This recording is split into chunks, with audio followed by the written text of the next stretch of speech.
네, 오늘 말씀 보면 예수님은 예루살렘으로 올라가시기 전에 먼저 베다니에 들르셨습니다. 베다니는 죽은 나사로를 살리셨던, 기적을 행하셨던 동네입니다. 오늘 말씀 보면 거기서라고 했는데 마태복음 26장에 보면 나병 환자 시몬의 집이라고 기록되어 있습니다. 아마 이 시몬이라는 사람이 자기의 나병을 고쳐주신 예수님께 감사하며 잔치를 열었고, 또 마르다는 그곳에서 열심히 예수님을 대접하는 일을 했습니다. 그때 마리아가 지극히 귀한 향유를 가지고 와서 예수님께 붓습니다. 오늘 우리가 함께 읽은 말씀입니다. 오늘 이 본문 말씀을 통해서 은혜 받은 자의 모습이 무엇인지 함께 말씀을 나누고자 합니다. 먼저 첫 번째 은혜 받은 자의 모습은 가장 귀한 것을 드립니다. 따라합시다. 은혜 받은 자는 가장 귀한 것을 드린다. 마리아가 예수님께 부어드렸던 비싼 향유, 순전한 나드라고 나와 있죠. 이것은 그 당시 이스라엘에서 가장 비싼 향유였습니다. 이스라엘에서 생산되는 것이 아니라 이 향유를 축출하는 나무가 히말라야 산이나 인도 일부 지역에서만 서식하기 때문에 아주 비싼 값에 판매되었습니다. 오늘 말씀 보면 마리아가 나드 한 근, 이 향유 한 근을 드렸다 그랬습니다. 일본어 성경에는 300g 정도 되었다라고 말씀합니다. 근데 이 가격이 얼마냐면 300데나리온입니다. 여러분, 한 데나리온은 그 당시 건강한 남자가 일해서 받는 하루 일당입니다. 그러니까 요즘 돈으로 하면 한 1만엔, 최소한 해도 1만엔, 좀 많이 잡으면 뭐 1만 2천엔 정도 되겠죠. 그러니까 300데나리온이면 간단히 계산하면 얼마예요? 300만 원이나 되는. 근데 그것을 이 마리아가 예수님께 부었습니다. 왜요? 예수님이 자기 오빠를 살려준 그 은혜가 너무너무 감사한 거예요. 내가 그 은혜에 어떻게 보답할까? 자기가 가지고 있는 가장 귀한 것, 나드향을 주님께 부어드립니다. 여러분, 그렇습니다. 우리가 은혜 받으면 제일 먼저 나타나는 모습이 뭐냐면 가장 귀한 것을 드리고 싶습니다. 만약 마리아에게 그보다 더 귀한 것이 있었다면 마리아는 그것을 드렸을 것입니다. 은혜 받은 자는 두 번째 것을 드리지 않습니다. 첫 번째 것을 드립니다. 받은 은혜에 보답하고 싶은데 나는 아무것도 가진 게 없어요. 그런 사람은 뭘 드릴까요? 네? 물론 마음도 드리죠. 늘 울어도 눈물로써 못 갚을 줄 알아. 뭐예요? 몸밖에 드릴 것 없어 이 몸 바칩니다. 그게 은혜 받은 자의 모습이에요.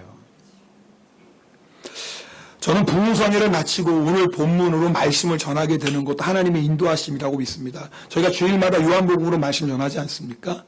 오늘 전한 말씀 본문이 바로 마리아가 향유를 예수님께 부어드린 말씀이에요.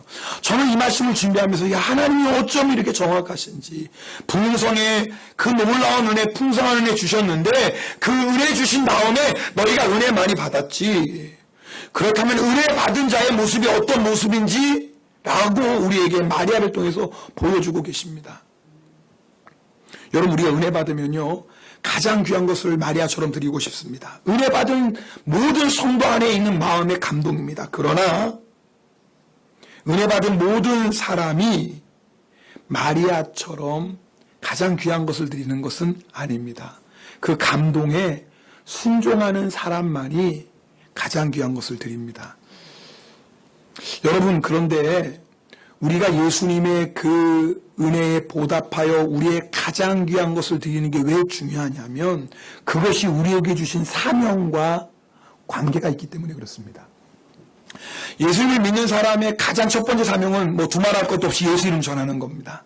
그래서 여러분, 우리가 은혜 받고 나면 제일 먼저 뭐 하고 싶어요? 전하고 싶잖아요. 아니, 얼굴을 보니까 그게 아닌 것 같아요. 아니, 분명히 구원회 때 은혜를 많이 받으셨는데 얼굴이 이렇게 갑자기 칙칙해지셨습니까? 전도 얘기가 나오니까. 여러분, 은혜를 받으면 여러분 그 은혜에 보답하고 싶어서 우리에게 가장 먼저 나타나는 모습이 뭐냐면 예수님 전하고 싶습니다. 내가 이런 은혜 받았습니다라고 가족에게, 친구에게 전하고 싶어요. 그러면서 그 은혜를 통해서 우리에게 맡겨진 사명을 감당하게 됩니다. 또 하나님께서 우리 각자에게 주신 사명이 있습니다. 마리아는 예수님의 은혜에 보답하기 위해서 자신의 가장 귀한 향유를 드림으로 말미암아 마리아에게 맡겨주신 사명을 감당했습니다. 그럼 도대체 마리아에게 주신 사명이 무엇일까요? 오늘 7절 말씀 함께 읽겠습니다. 7절 말씀 같이 읽겠습니다. 예수께서 이르시되 그를 가만 두어 나의 장래할 날을 위하여 그것을 간직하게 하라. 마리아에게 주어진 사명이 뭐냐면 예수님의 장례를 준비하는 거예요. 여러분, 그 당시 유대인들은요, 사람이 죽으면 바로 하는 일이 뭐냐면 시체에 향유를 바르는 거였어요. 그것이 유대인의 장례의 가장 첫 번째 절차입니다. 자, 그런데 우리 예수님은 그럴 수가 없어요. 왜요? 십자가에서 죽으셨잖아요. 죄인으로. 그러니까 유대인의 장례법으로 한다면 죽은 시체에 가장 먼저 향유를 발라야 돼. 예수님 그럴 수가 없어요. 십자가에서 매달려 죽으셨으니까. 그래서 하나님께서 뭐예요? 마리아를 통해서 미리 예수님의 장례를 준비하게 하시는 겁니다. 죽은 다음에 향유를 바를 수 없게 미리 예수님께 향유를 발라드린 것입니다. 마리아가 그런 사명을 깨닫고 있는지 아니면 모르고 예수님께 향유를 발라, 그건 알 수가 없어요. 성경이 직접적으로 언급하고 있지는 않기 때문에. 그러나 중요한 건 마리아가 예수님의 은혜에 감사해서 그 은혜의 감동에 순종해서 가장 귀한 것을 드림으로 말미암아 하나님께서 마리아를 통해 이루고자 하시는 사명을 완수할 수 있었습니다. 여러분, 우리가 주신 은혜에 감사해서 그 감동을 따라 우리의 가장 귀한 것을 드리는 것은 우리에게 맡겨진 사명을 감당하는 일과 연관된다 그 말입니다. 여러분, 한나는 아이를 낳을 수 없는 여인이었습니다. 그런데 하나님의 은혜로 한나가 아들을 낳습니다. 얼마나 기쁘겠습니까? 그것만으로도 하나님께 영광 올려드릴 일입니다. 그런데 하나님께서 한나에게 그런 놀라운 은혜를 주신 것은 하나님의 계획이 있는 거예요. 그것이 무엇입니까? 그 아들을 통해 이스라엘 백성을 구원하는 것입니다. 그 당시 이스라엘은요, 사람들이 각자 자기 마음대로 행했어요. 하나님을 믿는다고 말하면서 우상 숭배하고 하나님의 말씀과 상관없이 살았던 시대입니다. 영적인 암흑기입니다. 그렇게 하나님의 말씀에 불순종하고 우상 숭배하다 보니까 외적들로부터 온갖 침입을 당하고 나라를 빼앗기는 그런 상황 가운데 있었어요. 하나님이 그런 이스라엘의 영적인 암흑기를 깨고 그들의 믿음을 새롭게 하고 다시 나라를 말씀에 든든히 세울 믿음의 사람, 하나님은 그 사람을 세울 계획을 가지고 계셨습니다. 그래서 누구에게 먼저 은혜를 주십니까? 한나에게 그 은혜를 주셨어요. 한나는 하나님께 받은 은혜에 감사하며 그 낳은 아들을 하나님께 드립니다. 그 아들이 누구예요? 사무엘이죠. 여러분 잘 아는 사무엘이죠. 한나에게 있어서 사무엘은요, 가장 귀한 아들입니다. 아니, 자기의 생명보다 귀한 아들입니다. 그런데 한나에게는요, 잘 들어보세요. 이 사무엘보다 더 귀한 분이 있었어요. 누구겠어요? 하나님이죠. 한나에게 있어서 첫 번째는 아들이 아니었어요. 만약 한나에게 있어서 아들이 첫 번째였다면 절대 하나님께 사무엘을 드릴 수 없었을 것입니다. 그러나 한나의 첫 번째는 하나님이었어요. 아무리 사무엘이 귀해도 자신의 생명보다 귀한 아들이라 할지라도 하나님보다는 더 귀할 수 없는 거예요. 여러분, 한나의 위대함이 바로 여기에 있는 것 아니겠습니까? 여러분, 잘못하면 하나님보다 하나님이 주신 은혜에 더 집중할 때가 있습니다. 이것이요, 은혜 받은 자가 가장 조심해야 될 일입니다. 하나님이 한나에게 사무엘을 주셨어요. 그런데 잘못하면 하나님보다 하나님이 주신 사무엘을 더 귀히 여기면 여러분, 그것은 은혜 받은 자의 가장 위험한 것이에요. 그러면 어떻게 사무엘보다도 사무엘을 주신 하나님을 더 귀히 여길 수 있을까요? 하나님께 드리는 겁니다. 여러분, 이렇게 우리가 하나님이 주신 은혜에 보답할 때 어떤 일이 일어나는 줄 아세요? 은혜가 막히지 않습니다. 여러분, 만약에 한나가 어떻게 해서 얻은 아들인데 이 아들을 내가 하나님께 맡길 수 있어 라고 했다면 그냥 한나는 사무엘로 끝났을 거예요. 그러나 한나가 하나님의 은혜에 감사하며 사무엘을 하나님께 드렸을 때 하나님의 은혜가 사무엘로 끝나지 않고 더 풍성한 은혜를 부어주십니다. 성경에 보면 이 일을 통해서 하나님께서 한나에게 3 아들과 2 딸을 주셨다고 기록하고 있습니다. 풍성한 은혜를 부어주시는 거예요. 여러분, 마리아는 예수님의 은혜에 감사해서 가장 귀한 것을 드렸어요. 그것을 통해서 마리아는 더 놀라운 은혜를 받습니다. 오늘 우리가 읽은 말씀에 나오지 않지만 마리아가 향유를 드린 이야기가 마태복음 26장에도 그대로 기록되어 있습니다. 예수님께서 마리아가 향유를 드렸을 때 이렇게 말씀하십니다. 마태복음 26장 13절 말씀은 함께 읽습니다. 내가 진실로 너희에게 이르노니 온 천하에 어디서든지 이 복음이 전파되는 곳에서는 이 여자가 행한 일도 말하여 그를 기억하리라 하시니라. 여러분 보세요. 여러분, 마리아가 예수님께 향유를 부어드린 것은 지금 약 2000년 가까이 전의 일입니다. 그것도 여기 일본에서 수천 아니 수만 킬로 떨어져 있는 이스라엘 땅에서 일어난 일입니다. 그 놀라운 것은 지금 우리가 오늘 이 말씀을 통해 마리아가 행한 일을 나누고 있어요. 마리아가 과연 이걸 상상이나 했을까요? 여러분, 하나님의 은혜는 너무나 놀랍습니다. 마리아가 주님의 은혜에 감사해서 자신의 가장 귀한 것을 드렸을 때 그 은혜는 마리아에게 더욱 풍성히 부어졌습니다. 여러분, 은혜 받은 자의 첫 번째 모습을 기억하십시오. 가장 귀한 것을 드립니다. 그것을 통해서 우리에게 주신 사명을 완수하게 되고 그것을 통해서 하나님이 더 큰 은혜를 부어주십니다. 또 오늘 말씀을 통해서 은혜 받은 자의 2번째 모습을 보게 됩니다. 여러분, 마리아가 예수님께 향유를 부었습니다. 그 다음에 무엇을 했습니까? 자기의 머리털로 예수님의 발을 닦습니다. 그 당시 유대인들은 밖에 나갔다 집에 오면 손을 씻고 반드시 발을 씻었습니다.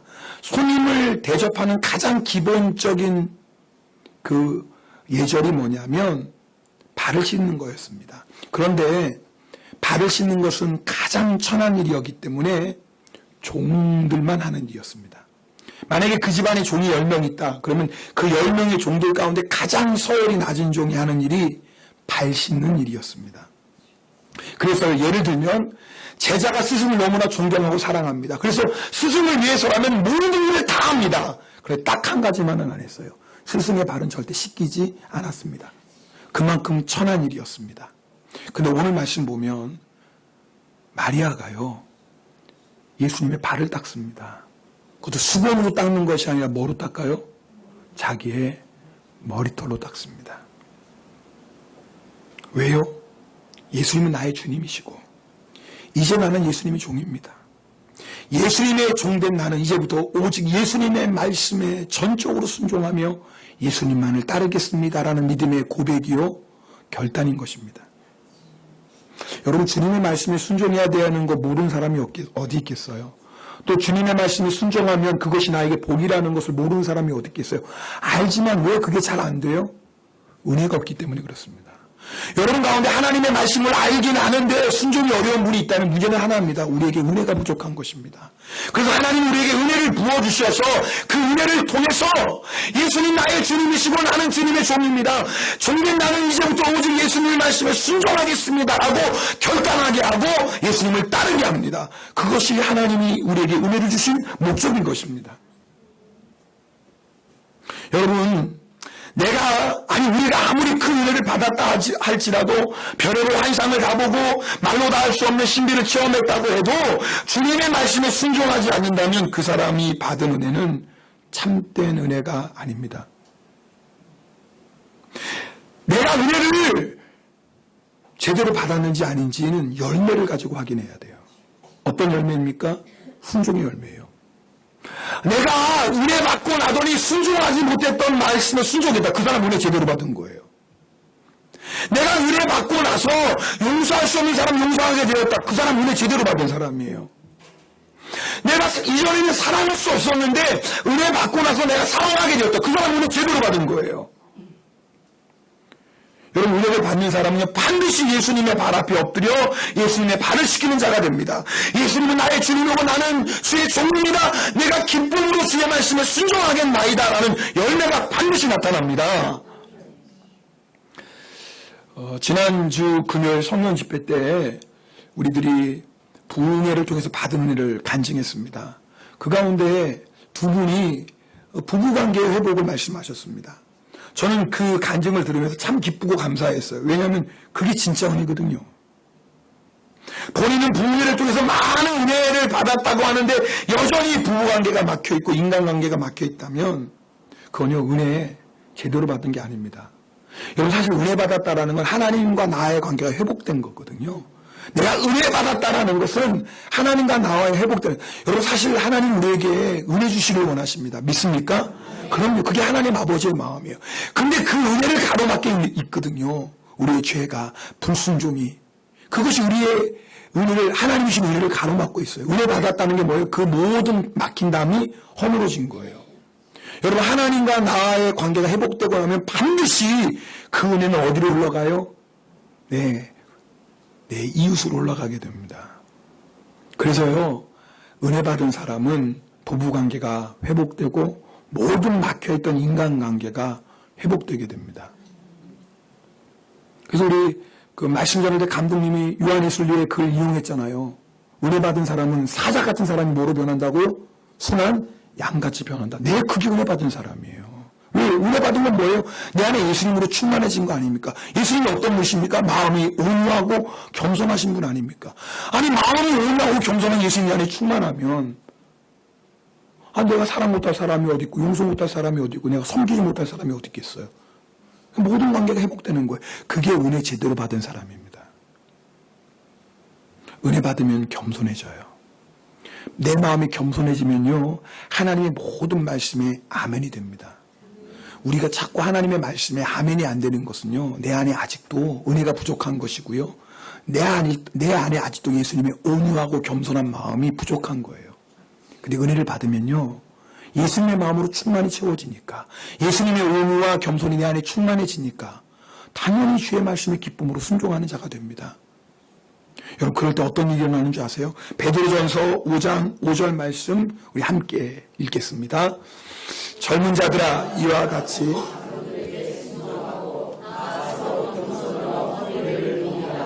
하나님은 교만한 자를 대적하시되 겸손한 자들에게는 은혜를 주시느니라. 할렐루야. 그러니까 우리가 하나님 받은 은혜를 계속 누리는 방법이 뭐냐면 내가 겸손한 마음으로 계속해서 주의 말씀에 순종하는 겁니다. 자, 오늘 말씀을 통해서 은혜 받은 자의 세 번째 모습을 보게 됩니다. 여러분, 마리아가 예수님께 향유를 붓는 일은 아름다운 일이었어요. 예수님의 장례를 준비하는 귀한 일이었어요. 예수님이 그것을 보고 기뻐하고 칭찬하셨어요. 그러면 그 자리에 있는 모든 사람들이 마리아가 예수님께 향유를 드리는 그 헌신과 그 충성을 보고 박수하며 기뻐했을까요? 아니었어요. 여러분, 오늘 4절 5절 말씀을 함께 읽겠습니다.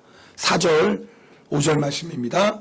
제자 중 하나로서 예수를 잡아줄 가룟 유다가 말하되 이 향유를 어찌하여 300데나리온에 팔아 가난한 자들에게 주지 아니하였느냐 하니. 잘 보세요. 여러분, 이 말씀이 참 중요해요. 여러분, 겉으로 보기에는 정말 그럴듯한 말입니다. 어쩌면 여러분도 이 가론유다의 말을 듣고 맞아 아이 그 비싼 향유를 한 번 먹고 허비에 너무 아까워. 차라리 그 돈 가지고 말이야 가난한 사람에게 먹여주면 얼마나 보람이 있는 일이야. 여러분, 인간적인 생각입니다. 여러분, 하나님께 우리의 가장 귀한 것을 드리는 것 절대 낭비가 아닙니다. 그런데 이렇게 말하는 가론유다의 혼내, 진짜 마음은 딴 데 있었어요. 6절 말씀 읽겠습니다. 이렇게 말하면 가난한 자들을 생각함이 아니요 그는 도둑이라 돈깨를 맞고 거기 넣는 것을 훔쳐가미로다. 이게 무슨 말? 이미 가론유다의 마음은 마귀에게 빼앗긴 마음입니다. 잘 보세요. 여러분, 우리가 받은 은혜에 감사해서 헌신하고 순종할 때 가론유다처럼 언제나 반대하고 대적하는 사람들이 있다는 걸 기억하셔야 돼요. 별의별 말 다 합니다. 야, 혼자 예수 믿는 것처럼 잘난 척 하지 마. 뭐 돈 자랑하냐 이렇게 조롱하는 사람도 있고요. 야, 나도 예수 믿고 은혜 받을 때는 당시처럼 뜨거웠어요. 그런데 시간 지나보면 다 거기서 거기고 그런 거예요. 뭐 그렇게 유별나게 예수 믿지 말고 그냥 대충 예수 믿어요. 충고 아닌 충고를 합니다. 그것뿐인 줄 아세요? 앞에서는 칭찬하고 뒤돌아보면 뭐예요? 비판하고 험담하고 소문냅니다. 여러분, 이것이 영적 세계입니다. 여러분 잘 하셔야 돼요. 우리가 은혜 받고 마리아처럼 주님께 헌신하고 순종하고 충성하면 반드시 마귀는 가룟 유다와 같은 사람들을 통해서 우리를 공격합니다. 여러분, 이럴 때 마리아가 어떻게 했는지를 잘 봐야 돼요. 그럴 때 마리아가 어떻게 했을까요? 잠잠했어요. 따라합시다. 마리아는 잠잠했다. 다시 한번 마리아는 잠잠했다. 마리아는 오직 주님만 바라보고 잠잠했어요. 가릅니다. 당신이 내가 이 향유 사는데 보태준 게 있어요? 아니, 내가 예수님 바라보고 당신이 왜 상관이야? 그리고 예수님 진짜 아니에요? 그랬다면 받은 은혜 다 쏟아버리는 겁니다. 여러분, 우리가 신앙의 선배들로부터 종종 듣는 말이 있습니다. 은혜는 받는 것보다 지키는 것이 더 중요하다는 말입니다. 여러분, 은혜가 뭐예요? 받을 자격 없는 자에게 하나님이 사랑해서 거저주시는 선물 아닙니까? 그런 의미에서 어쩌면 은혜는 받기 쉽습니다. 내가 은혜는요, 정말 마음의 문을 열고 사모하기만 하면 하나님이 주십니다. 아멘입니까? 여러분, 은혜는요, 오늘 이 시간도 똑같아요. 여러분, 오늘 이 시간에 내가 마음의 문을 열고, 여러분, 오늘 이 시간에 예배 드리는 여러분은 정말 마음의 문을 열기만 하면, 사모하기만 하면 주님 반드시 우리에게 은혜를 부어주십니다. 때로는요, 강권적으로 부어주세요. 오늘 신권사님이 참 이 설교와 이 관련되는 우리 영성이 나눠주셨어요. 우리 권사님이 세상에 금요 성령집회 안 오려고 했대요. 권사님이.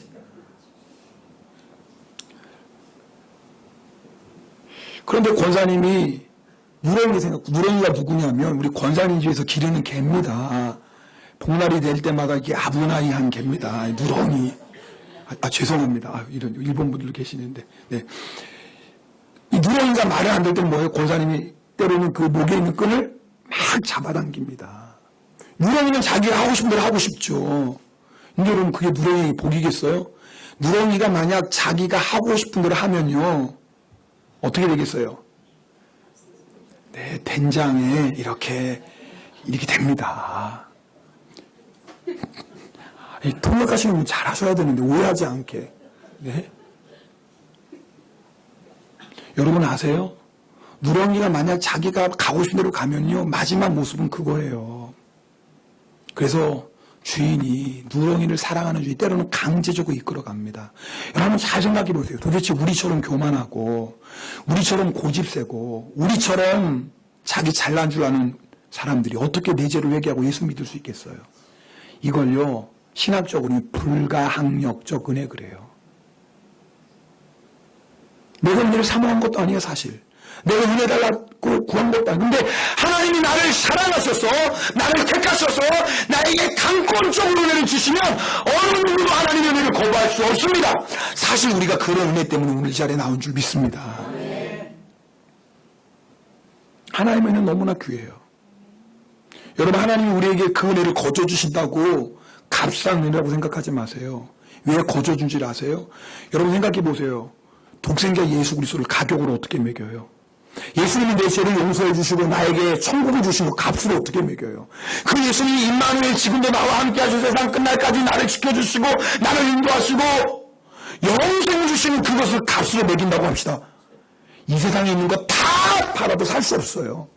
너무 귀한 것을 얻는 방법은 딱 하나예요. 선물로 주시는 거예요. 너무 귀하니까. 값으로 매길 수 없으니까. 그래서 하나님께서 우리에게 그 은혜를 선물로 주셨습니다. 그런데 여러분, 이 귀한 은혜를 받은 우리들이 해야 될 일이 있어요. 은혜를 지키는 거예요. 여러분, 마리아가 그 주님의 은혜에 감사의 향유값을 깨뜨리고 여러분 자기의 머릿돌로 예수님의 발을, 얼마나 아름다운 일이에요. 얼마나 은혜 충만합니까?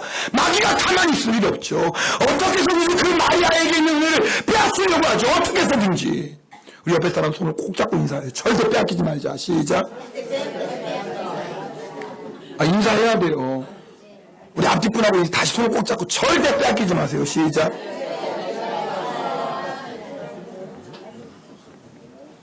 빼앗기지 않는 방법이 뭐예요?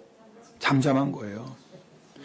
입술의 문을 지키는 거 어렵지 않아요. 어렵지 않아요. 근데 생각해보면 이것처럼 또 어려운 게 없어요. 억울한데? 막 속이 터질 것 같은데? 이만하지 않으면 그냥 속병 걸려서 죽을 것 같은데, 여러분, 그때가 진짜 예수님을 바라볼 때예요. 마리아는 잠잠했어요. 목사님은 억울하잖아요. 마리아라는 이 하나님의 사명을 완수하는 일이고, 지금 가룟 유다는 마귀에게 사로잡혀서 하나님의 역사를 거스르는데 가만히 있으면 안 되잖아요. 따라합시다. 신경 끄세요. 다시 한번 신경 끄세요. 왜 그런 줄 아세요?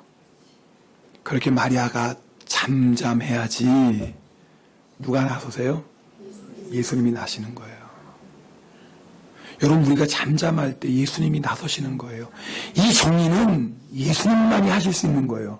만약 마리아가 거기서 목소리를 높였다면 마리아는 은혜는 은혜로 다 쏟아버리고, 그 예수님 보고 뭐 하겠어요?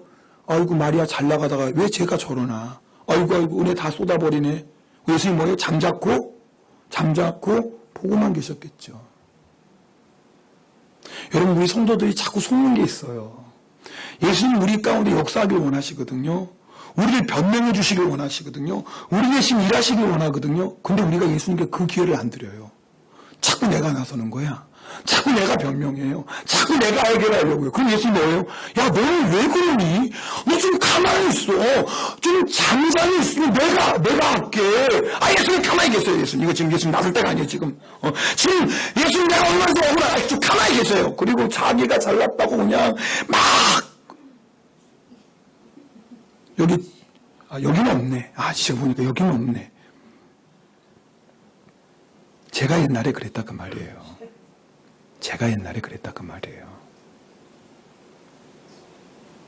그러면 예수님이 역사하실 수 없습니다. 그런데요, 이런 순간에 이 모든 상황을 한마디에 끝내실 분이 누구밖에 없어요? 예수님밖에 없어요. 오늘 말씀 보면 예수님께서 뭐라고 말씀하십니까? 보세요. 우리 7절 8절 말씀 함께 읽겠습니다. 7절 8절 같이 읽겠습니다. 예수께서 이르시되 그를 가만두어 나의 장래할 날을 위하여 그것을 간직하게 하라. 가난한 자들은 항상 너희와 함께 있거니와 나는 항상 있지 아니하리라 하시니라. 지금 누가 변명해 주는 거예요? 예수님이. 가만두라! 누가 말씀하셨어요? 예수님이. 이거예요. 바로 이거예요. 우리가 은혜를 지키는 방법이 이거예요. 가만히 있어라! 내가 해결해 줄게. 여러분, 똑같은 말씀이 기록된 마태복음 26장 13절에는 마태복음 26장에 뭐라고 말씀하고 있냐면, 이렇게 말씀해요. 너희가 어찌하여 그 여자를 괴롭게 하느냐? 무슨 이 여자 괴롭히지 말라는 거예요, 지금 예수님이. 괴롭히지 마라 말이야. 이는 나에게 좋은 일을 했느니라. 얼마나 멋져요. 아멘을 안 하시네. 다시 해야 되잖아요. 마태복음 예수님께서 너희가 어찌하여 이제 이 여자를 괴롭게 하느냐? 무슨 말? 괴롭히지 말라 그 말이에요. 이 여자가 내게 좋은 일을 했다. 그럼 예수님 한마디로 다 끝나는 거예요. 상황 정리. 누가 승리했어요? 마리아가 승리했죠. 여러분, 이게 영적인 비밀입니다. 여러분, 이 말씀 잘 들으셔야 돼요.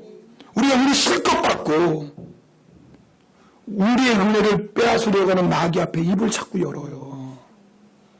다 쏟아버리고 결국 예수님은 아무 역사 못하시고 나중에 한다는 말이 은혜 받아서 소용없잖아. 뭐 다 쏟아버리고.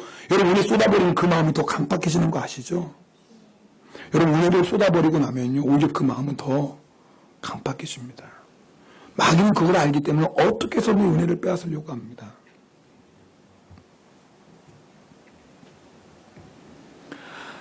풍성한 은혜 가운데 정말 부흥성회가 잘 맞췄습니다. 여러분 중에 은혜 받지 못하신 분은 한 분도 없습니다. 여러분 사실 그 자리에 함께 했다는 것 자체만으로 하나님이 은혜가 여러분에게 임했습니다. 때로는 내가 어떤 은혜 받았는지 잘 모를 수도 있고요. 내가 받은 은혜를 통해서 하나님이 어떤 역사를 행하셨을지 잘 모를 수도 있어요. 어쩌면 큰 은혜 받은 사람이 있고, 이런 표현이 좀 적당하지는 않지만 작은 은혜 받은 분이 있을지도 모르겠어요. 그러나 잘 들으셔요. 아무리 큰 은혜 받아도요, 그 은혜를 통해 사명 감당하지 않으면 그 은혜는 아무 소용없어요. 내가 아무리 큰 은혜 받았어도요, 그 은혜가 순종으로 나타나지 않으면 그냥 한때 좋은 추억으로 끝나고 말아요. 내가 아무리 큰 은혜 받았어도 빼앗기면 무슨 소용이 있어요? 아무 의미 없는 거예요. 은혜를 지켜야지요. 그 은혜를 통해서 하나님 영광이 나타나야죠. 빼앗기면 무슨 소용이에요? 그러나 내가 설령 정말 작은 은혜 받은 것 같다 할지라도 그 은혜에 감사하며 보답하는 사람은요, 자신에게 주어진 사명을 완수하게 됩니다. 받은 은혜를 따라 순종하는 사람은 반드시 열매 맺게 됩니다.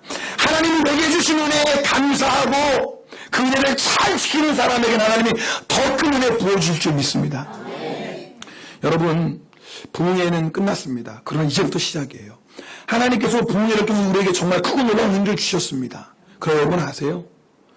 하나님이 우리에게 주실 은혜는 무궁무진합니다. 지금까지 우리가 받았던 은혜가 아무리 귀하고 놀라운 은혜라 할지라도 하나님을 믿는 자들을 위해서 예비하신 날로 갈수록 좋습니다. 아멘입니까? 마치 성전에서 흘러나오는 물이 처음에는 쟀더니 발목까지 이르고 그 다음에 쟀더니 무릎까지 이르고 그 다음에 쟀더니 허리에 이르고 그 다음에 그 은혜가 큰 강이 되어서 사람이 건너지 못할 만한 큰 강이 되었다. 여러분, 하나님의 은혜는요, 날이 갈수록 차고 넘칩니다. 중요한 것은 오늘 마리아처럼 하는 거예요. 받은 은혜에 감사하며 나의 가장 귀한 것을 드리는 것입니다. 받은 은혜에 감사해서 이제는 주의 말씀에 온전히 순종하는 것입니다. 어떤 영적 공격이 있다 할지라도, 마귀가 우리의 은혜 빼앗으려고 공격해도, 어떤 비난과 어떤 우리를 대적하는 일이 있다 할지라도 마리아처럼 주님 바라보고 잠잠한 것입니다. 그러면 반드시 주님께서 우리에게 주신 은혜를 통해서 크고 놀라운 일을 행하실 줄 믿습니다. 오늘 저희가 성찬을 받습니다. 성찬은 예수님의 몸과 예수님의 피를 먹고 마시는 시간입니다. 혹시 여러분 가운데, 목사님 저는요 이번 부흥회 때 별로 은혜 받은 게 없는 것 같아요. 정말 내 인생에 주님께 받은 은혜가 뭘까요? 혹시 여러분 중에 내가 어떤 은혜를 받았는지 잘 모르는 분이 있다면 오늘 성찬식을 기념하셔요. 받은 은혜가 없다고요? 예수님 나를 위해 몸을 주셨는데? 아니, 받은 은혜가 없다고요? 예수님 나를 위해 피를 주셨는데? 받은 은혜가 없어요? 예수님 나에게 생명 주시고 우리에게 영생을 주셨는데 왜 받은 은혜가 없어요? 오늘 성찬을 통해서 여러분 정말 은혜의 눈, 믿음의 눈이 활짝 열릴 수 있기를 주님의 이름으로 축복합니다. 우리 찬송 한 장 드립시다. 네. 예수의 이름으로 나는 일어서리라. 여러분, 이 찬송 우리 드리면서 주님, 내가 어떤 어려움과 어떤 문제 가운데 있다 할지라도 주님 주신 은혜를 통해서 다시 일어서는 시간 되게 하옵소서. 이 믿음의 결단 가지고 이 찬송 부르면서 성찬 준비하도록 하겠습니다. 네.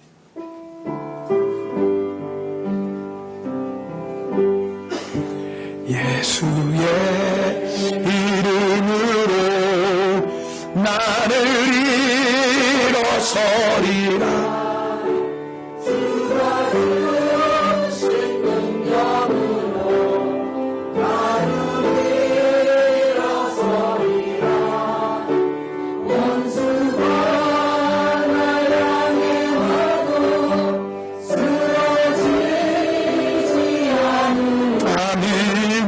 주가 주신 능력으로, 주가 주신, 여러분 이 시간에 주님이 주시는 은혜로, 주의 능력으로